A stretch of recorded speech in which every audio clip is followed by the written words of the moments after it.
이 설명을 해주는 의사가 없을 거예요. 이 설명을 듣고 이해하시는 게 환자와 본인에게 훨씬 더 중요하기 때문에 전 이 설명을 꼭 드리거든요. 어떤 내용이냐면은 척수병증입니다. 안녕하세요. 마디세상병원 장수진 원장입니다. 척수병증이라는 진단을 받으셨거나 이 진단명에 대해서 치료를 하는 과정인 분들은 제발 기억하셨으면 하는 게 세 가지가 있습니다. 어떤 분들은 척수병증이란 병, 물론 여러분들이 잘 아셔야 되는 게 뭐냐면 척수병증이 있다는 게 실은 가장 중요하지만 척수병증은 어떤 상태예요. 더 쉽게 말해서 머리에서 내려오는 척수라고 하는 신경의 특정 부분이 오랜 시간 또는 짧지만 강하게 압박을 받은 경우에 척수라는 신경 부위가 그만 죽어버려요. 죽는다는 표현 자체가 좀 무서운 말이기도 해요. 왜 이런 설명을 드리냐면요, 요 다음 설명이랑 똑같은데, 척수병증이라고 하는 것은 신경이 죽어가고 있는 녀석들도 분명히 어느 정도 있어요. 그리고 이미 죽은 세포들도 어느 정도 있어요. 그렇기 때문에 척수병증의 치료의 목표, 수술의 목표는, 여기서 말하는 수술이라고 하는 거는 어떤 분들은 앞으로 들어가는 전방 유합술, 어떤 분들은 뒤로 들어가서 감압술을 하시기도 하고, 또 어떤 분들은 후궁 성형술이라고 하는 조금 더 큰 수술을 받으시기도 하는데, 어찌됐든 어떤 형태의 수술을 받으실 적에 목표가 있다는 거예요. 이미 죽어버린 세포를 살아 돌아오게 만드는 게 목표가 절대로 아닙니다. 죽어가고 있는 세포가 있다면 수술을 통해서 신경에 가해지는 어떤 압력을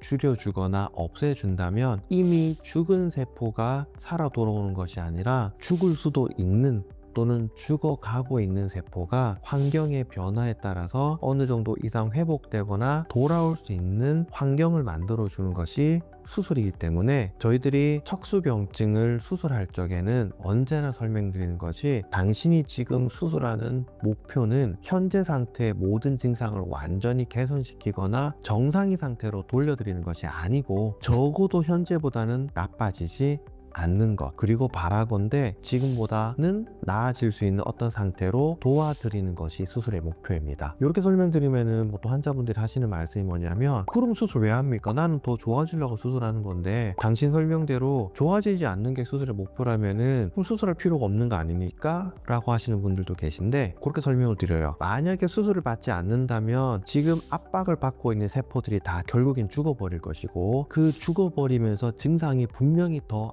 악화될 거는 정해져 있는 수순이에요. 예전에 저희 나라에서는 척수병증이 있는 상태를 안진뱅이 병이라 부르기도 했대요. 결국엔 척수병증은 젓가락질을 포함한 손을 쓰는 어떤 행위들 또는 걷는 행동과 걷는 능력 또는 배변에 대한 어떤 상황들이 크게 변할 수 있는 병이 바로 척수병증이기 때문에 여기서부터 수술한다고 해서 확 좋아지는 걸 기대하지는 마시라는 거예요. 조금 더 잔인하지만 홍수가 나서요, 사람이 이렇게 떠내려가요. 그런 상황에서 냅두면 저 사람이 헤엄쳐 나올 거야. 물론 그럴 수도 있지만 저희가 구조를 하러 가는 것은 적어도 그 사람이 살아있다면 생명을 살리는 거잖아요. 그러나 이미 그 사람이 생명이 없는 상태라 하더라도 적어도 시신을 가족에게 인도해 줄 수는 있는 거잖아요. 가만히 내버려 두면은 저 사람 분명히 사고가 날 가능성이 아주 높아지는 거고, 적어도 건지기라도 한다면, 구조라도 해준다면 그래도 살 수도 있고, 또는 우리가 조치를 취할 수 있는 게 폭이 넓어지는 것처럼, 여러분들이 척수병증을 수술하지 않는다면 그 결과가 아주 나빠질 가능성이 높다는 거예요. 적어도 수술은 그거는 피해 보자는 거거든요. 그래서 척수병증을 수술하는 목표는 지금보다 엄청 좋아지는 거, 원래 이 병을 알기 이전의 상태로 되돌려주는 거, 그런 것이 아니라 적어도 지금 나빠지고 있는 이 상태를 중단시켜서 악화를 방지하는 것, 또는 혹시나 그대로 방치했을 경우에 나타날 수 있는 미세 수부 운동장애, 보행장애, 배변장애, 이런 것처럼 일상생활을 완전히 무너뜨릴 수 있는 이런 증상을 미연에 방지하는 것. 그래서 환자분들이 원하는 상태는 척수병증을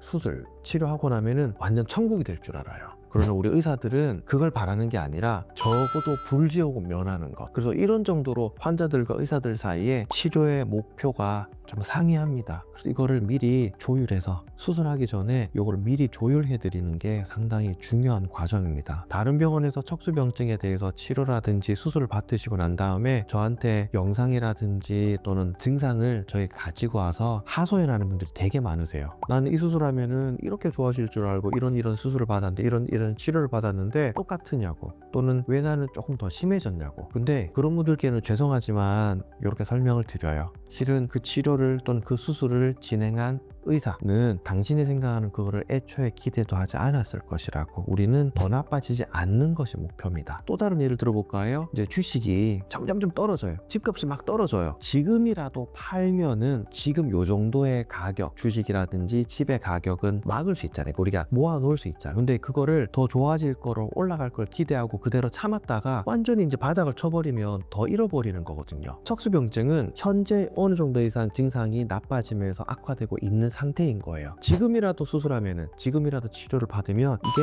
더 나빠지는 거, 바닥치는 거는 막는 게 목표지, 주식이 떨어졌을 적에, 집값이 떨어졌을 때 지금 팔면은 원래 값을 다 받으실 수 있나요? 아니에요. 그러나 종이장 되는 거는 면할 수 있잖아요. 그거를 목표로 수술하는 거라고요. 물론 어떤 분들은 엄청 많이 좋아지시기도 해요. 저희도 그걸 바라기도 하고, 그런 모습 보면은 저희도 기쁘고 아주 보람차요. 그러나 상당수의 환자분들은 그걸 바라는 게 아니라 지금보다 나빠지지 않는 걸 목표로 하기 때문에 환자들이 또는 보호자분들이 약간은 실망하실 수도 있어요. 그러나 그 실망을 애초에 목표는 이것입니다 설명을 해드리고 바꾸어 드리는 것이, 환자가 마음에 이미 실망하고 그런 마음을 가지는 것보다는 설명을 미리 해드리는 게 실은 더 좋다고 생각을 해요. 그리고 두 번째 설명을 꼭 드려야 하는 것은 재관류 손상이라는 어떤 손상이 있어요. 재관류 손상, 어떤 뜻이냐면은 재는 다시 재자, 관류는 다시 흐른다는 내용이에요. 척수병증이라고 하는 상태는 신경이 그냥 눌렸다, 단순히 그런 내용이 아니라 신경이, 척수가 어느 정도 부피를 가지고 있는데 어떤 병이, 그게 디스크가 됐든 협착증이 됐든 후조인대 골화증이 됐든 뭐 종양이 됐든 어떤 형태의 병이 척수를 직접적으로 압박을 해서 척수신경이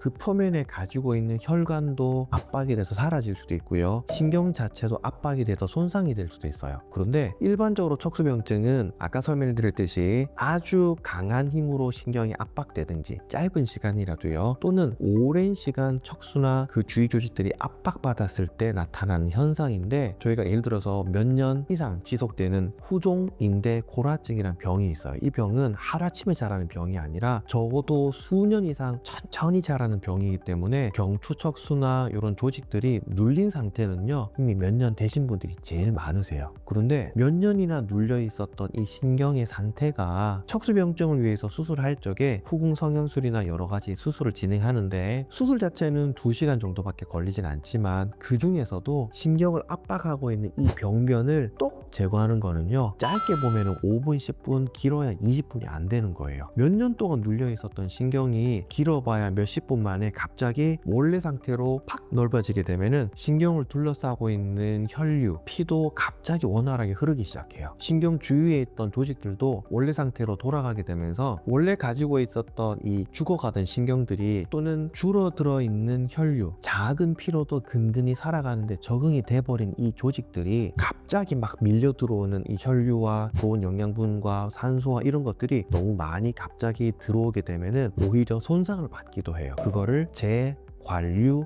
손상이라고 합니다. 물론 그게 재관류 손상이 두렵다고 해서 수술을 안 받으실 수는 없어요. 재관류 손상은 예방도 안 돼요. 그렇기 때문에 재관류 손상은 미리 설명을 드려야 돼요. 척수병증, 후조인대 골화증이라든지 디스크라든지 이런 병이 있어서 척수병증까지 진행했는 경우에는 수술 후에 오히려 MRI에서 척수병증에 해당하는 부분이 더 넓어지기도 하고요. 또는 환자분이 직접적으로 느끼는 척수병증에 의한 증상이 없던 게 생길 수도 있고 있던 게 강해질 수도 있어요. 그러나 이 재관류 손상의 발생 가능성은 몇 퍼센트 미만이라고 해요. 그래서 그거를 걱정하시거나 두려워하실 필요는 없어요. 혹시나 두렵다고 하더라도요, 척수병증 자체로 인한 엄청난 큰 증상들, 아까 설명드렸듯이 손, 배변, 걷기 기능에 장애가 올 수 있는 그런 치명적인 증상으로부터 피할 수 없는 합병증인 거죠. 재관류 손상이라고 하는 것은 그것을 저희가 예방이라든지 따로 치료도 할 수 있는 건 없어요. 현재까지는 재관류 손상이 있다고 판단될 때는 고농도의 스테로이드를 어느 정도 이상 주입해 주는 것 말고는 실은 지켜보는 수밖에 없습니다. 그렇지만 재관류 손상은 발생 가능성은 있기 때문에 수술 받기 전에 환자와 보호자분들께는 꼭